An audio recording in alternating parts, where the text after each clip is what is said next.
대한민국 정치 지도자 중 한 사람이 목숨을 걸고 사투를 벌였다. 그가 정치인이 아니더라도 사람이 죽어가고 있다. 무려 19일 동안 사람 이재명이 곡기를 끊고 장기간 단식을 이어오던 중 18일 건강이 악화돼 병원으로 긴급 이송됐다. 국회 당대표실에서 단식을 계속하던 이 대표는 이날 오전 민주당이 부른 앰뷸런스에 실려 7시 10분께 인근 여의도 성모병원으로 이송된 것으로 알려졌다. 장기간 단식이 이어지며 이 대표의 건강 상태는 최근 급속히 나빠졌다. 이동할 때 지팡이를 사용한 데 이어 최근에는 말도 잘 못하는 상태였던 것으로 전해졌다.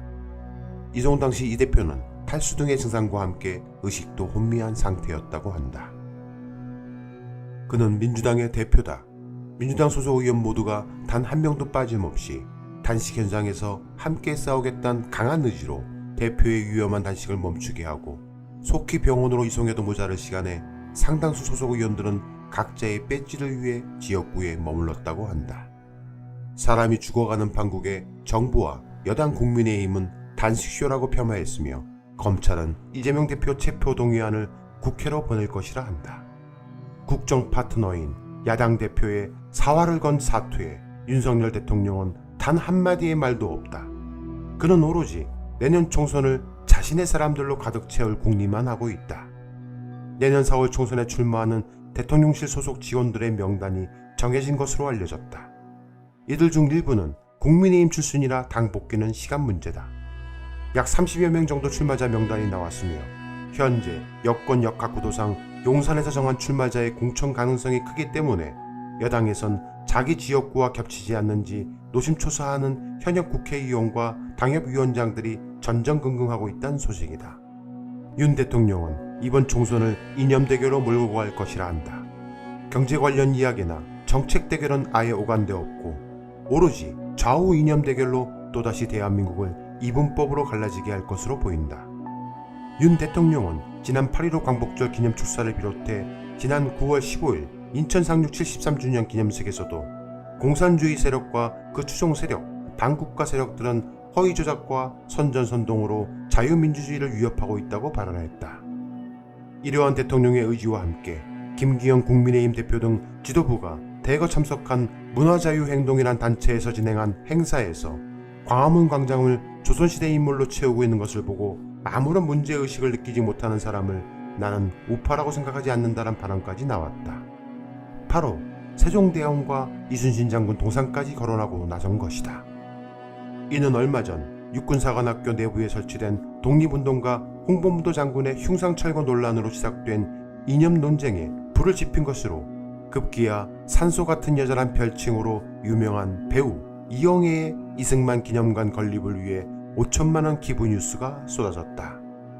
배우 이영애는 이승만 초대 대통령께서는 과도 있지만 그래도 오늘의 자유 대한민국이 우뚝 솟아있게끔 그 초석을 단단히 다져놓으신 분으로 생각된다면서 그분 덕분에 우리 가족도 자유 대한민국의 품 안에서 잘 살고 있는 게 아닌가 싶다고 했다. 보수와 위루라이트 역사학자들은 이승만을 가리켜 건국의 아버지라 부르며 1948년 8월 15일을 건국절이라고 주장하고 있다. 이영애가 이승만 기념관 건립모금 운동에 기부했다는 소식이 알려지자 보수 언론들은 앞다퉈 이를 보도했다. 윤석열 대통령의 자유 발언과 일맥상통하는 배우 이영애의 자유 발언은 과연 우연의 일치일까?